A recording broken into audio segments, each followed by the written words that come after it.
शगुन की शादी को 5 साल हो गए थे। शगुन के पति वीरेंद्र बहुत अच्छे स्वभाव के आदमी थे। शगुन का बहुत ख्याल रखते और शगुन भी घर में सबकी इज्जत करती। सास थोड़ी नकचड़ी थी, हर बात पर शगुन को सुना देती, लेकिन शगुन कभी उनको कुछ कहती नहीं। वो जानती थी उसकी सास दिल की साफ है।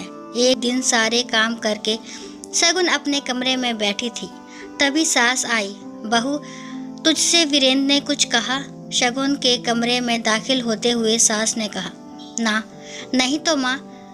सपनों की दुनिया में खोई शगुन पलंग से उतरकर सिर पर चुन्नी लेते हुए बोली, आइए बैठिए ना मम्मी।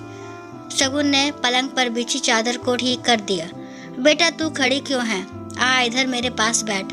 सास ने शगुन का हाथ पकड़कर उसे अपने पास बिठा लिया। देख बेटा, अब तुझे तो पता ही है कि इस साल बिजनेस में कितने घाटा हुआ है। सालों का पुश्तैनी कारोबार तक सब कुछ स्वाह हो गया है। लाखों की देनदारी सिर पर सवार है। सूखी रोटी चल जाए वही बहुत है, पर कर्ज तो चुकाना ही होगा। तेरे पिताजी भी बीमार रहने लगे हैं, मुझसे उनकी हालत देखी नहीं जाती। वीरेंद्र भी टेंशन में रहने लगा है। अब सुनती हूँ कि वह पीने भी लगा है।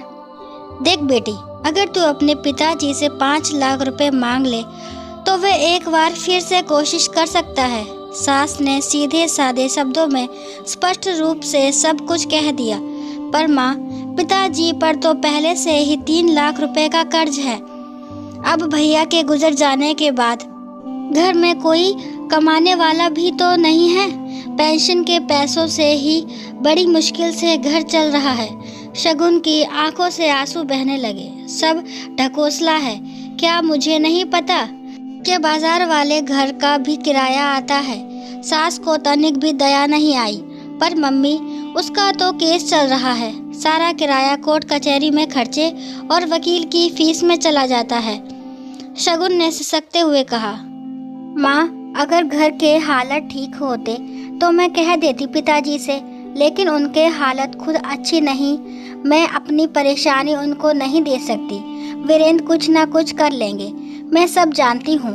मुझे ज़्यादा समझाने की ज़रूरत नहीं है। चल उठ, रुपए लेकर आ, नहीं तो तेरे लिए इस घर में अब कोई जगह नहीं है। वह उसे बाजू से पकड़कर घसीटती हुई दरवाजे तक ले आई। मैं सच कह रही हूँ मम्मी, उनके पास रुपए नहीं है। शगुन ने गिड़गिड़ाते हुए सास के पैर पकड़ लिए। मुझे कुछ नहीं पता, चुपचाप रुपए लेकर आ। सास ने उसे घर से बाहर धकेल कर दरवाजा बंद कर लिया। रुपए नहीं है।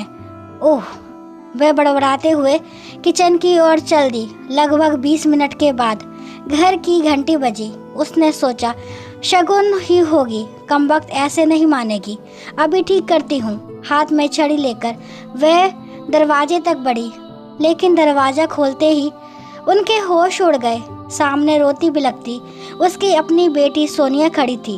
उसके माथे से खून बह रहा था, बाजुओं पर भी जख्म के निशान थे। वह बेचैन हो गई। क्या हुआ मेरी बेटी को? घर पर सब ठीक तो है?